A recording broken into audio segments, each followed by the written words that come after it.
என்னப்பா கணேசா, குரு பிரம்மா குரு விஷ்ணு குரு தேவோ மகேஸ்வரா குரு சாட்சாத் பரபிரம்மம் தஸ்மை ஸ்ரீ குருவே நமக.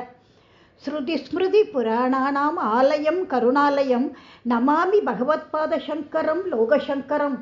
சங்கரா சம்போ மகாதேவா சர்வலோக சரண்யா ஹரஹர சங்கர ஜெய ஜெய சங்கர ஹரஹர சங்கர ஜெய ஜெய சங்கர.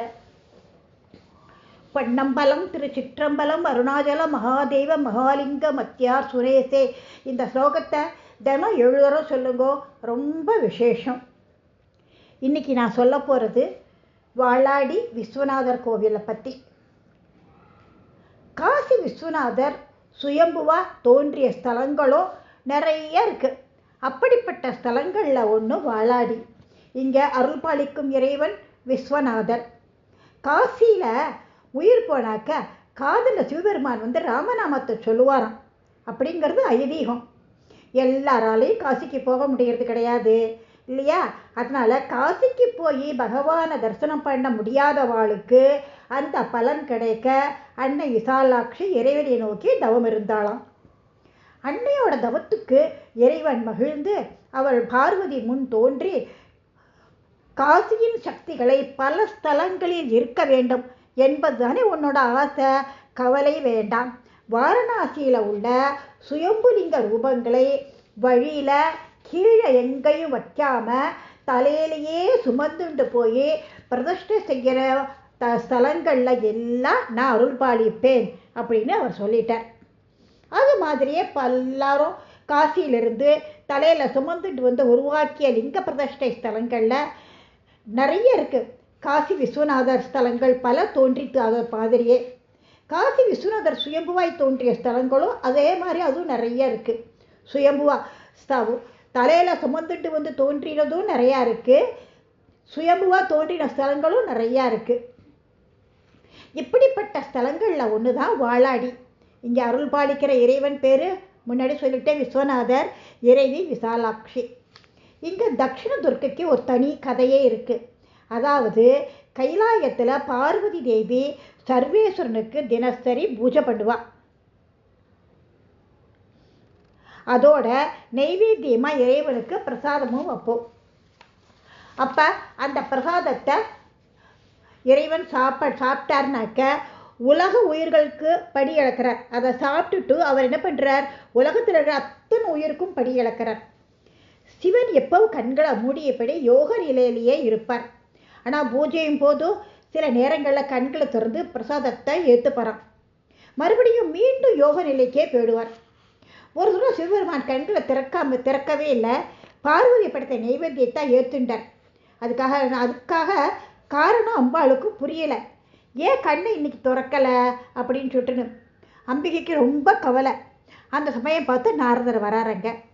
நாரதர்கிட்ட அம்பிகை எல்லாத்தையும் சொல்கிறான். அப்போ நாரதர் சொல்கிறார், தேவி, சர்வேஸ்வரனோட ஒவ்வொரு செய்கைக்கும் கோடிக்கணக்கான காரணங்கள் இருக்குது. அதனால் நீங்கள் உங்களுக்கு அது தெரியணும்னு சொன்னாக்க நீங்கள் மானிட உருவில பூலோகம் போயிட்டு அங்கே பகவானை வழிபாடு பண்ணுங்கோ. அப்போ உங்களுக்கு அதோட அர்த்தம் புரியும் அப்படின்னு சொல்கிறார் நாரதர். அது மாதிரியே பார்வதி தேவி மானிட பெண் உருவத்தில் எடுத்துட்டு பூலோகத்துக்கு வந்துட்டா நேர. அம்பிகை ஒவ்வொரு வீடாக போய் தன்னோட கொஸ்டினுக்கு ஆன்சர் கேட்குறா, வினாவிற்கு விடை கேட்குறா. யாருக்கும் எதுவும் தெரியல. ரொம்ப கவலையாக வந்துட்டுருக்கா. அப்போ வழியில் ஒரு 9 வயசு சிறுமி பொண்ணு ஒன்றும் எதிர்த்த மாதிரி வரா. அம்பிகையோட வாட்டமான முகத்தை பார்த்து காரணத்தை கேட்க அம்பிகை இறந்ததெல்லாம் அந்த குழந்தைகிட்ட சொல்கிறா. உடனே அந்த சிறுமி சொல்கிறது, என்கிட்ட சங்கு இருக்குது, நான் இந்த சங்கை ஊதிண்டே வரேன், நீ பின்னாடியே நடந்து வாங்கோ, சங்கொலி நிற்கும் இடத்துல உங்களுக்கு பதில் அளிக்கும் ஸ்தலமும் உங்களுக்கு கிடைக்கும் அப்படின்னு அந்த குழந்தை சொல்லிடுத்து. அதே மாதிரி அந்த குழந்தை சங்கு ஊதிண்டே போகிறது.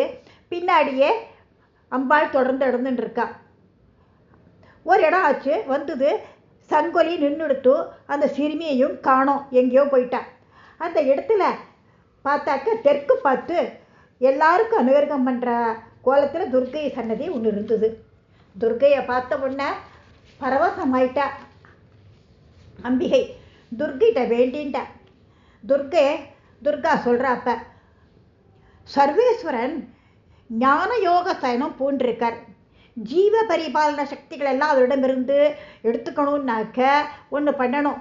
வெள்ளை நிறத்தில் கொண்டக்கடலையை வாங்கி அதில் மாலை பண்ணி செவ்வாய்க்கிழமை வியாழக்கிழமையும் நீ போடும். தட்சிணாமூர்த்தியை வழிபாடு பண்ணினாக்க இறைவன் யோக சயநிலை அருட்பிரவாரமாக மாறும். அப்போ கண்களை திறந்து அருள் பாலிப்பார் அப்படின்னு சொல்கிறா. அதே மாதிரியே அம்பிகையும் பண்ணுறா.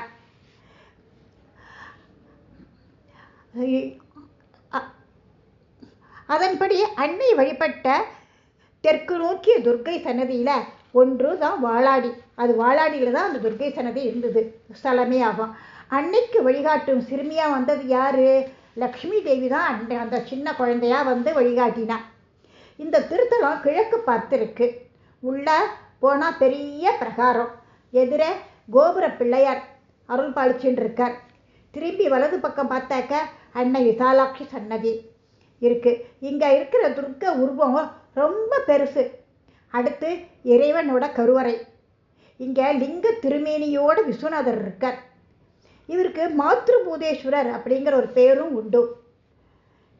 தெற்க தட்சிணாமூர்த்தி, நடராஜர், நவகிரக நாயகர்கள், சூரியன், பைரவர், இந்த மாதிரி நிறைய பேர் இருக்கா. அப்புறம் முருகனுக்குன்னு தனி சன்னதி. இவரோட சன்னதிக்கு நேர் எதிரில் ஒரு சாளரம் பொருத்தி இருக்கா. அது இந்த உள்ள துவாரம் வழியாக பார்த்தாக்க கருவறையில் மூலவரோட தரிசனம் நன்னா தெரியும். வாளாடி எல்லோரும் தரிசிக்க வேண்டிய ஸ்தலம்.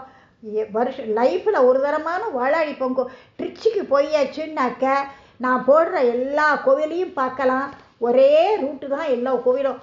அப்புறம் வாளாடியில் இன்னும் என்ன பெருமைன்னாக்க இது ஒரு சின்ன சுறுசுறுப்பான கிராமம்.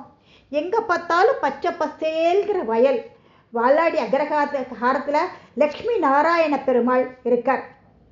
அங்கே தத்தாத்திரேயர் அப்படின்னு ஒருத்தர் இருக்கார். முழு பொறுப்பும் அவரோட தான். அவள் ஆற்றுல இருக்கிற ஃபோட்டோவை பார்த்தாக்க கழுத்து நிறையா ருத்ராட்சம், நெத்தி நிறையா விபூதிப்பட்ட இவர்கள் தத்தாத்திரேயரின் முன்னோர்கள் போல இருக்கு. சொர்க்க பூமியாக இருக்குது வாளாடி. இவ்வளவு சந்தோஷமாக வாழ வைக்க இன்னொன்று இருக்குது. அங்கே உலகநாயகி அம்மன் இருக்கா. அந்த ஊரை செல்வ செழிப்பாக வச்சுன்னு இருக்கா. வாளாடி கிராமம் அது கிராமம் அல்ல, ஸ்வர்க்கம்தான்.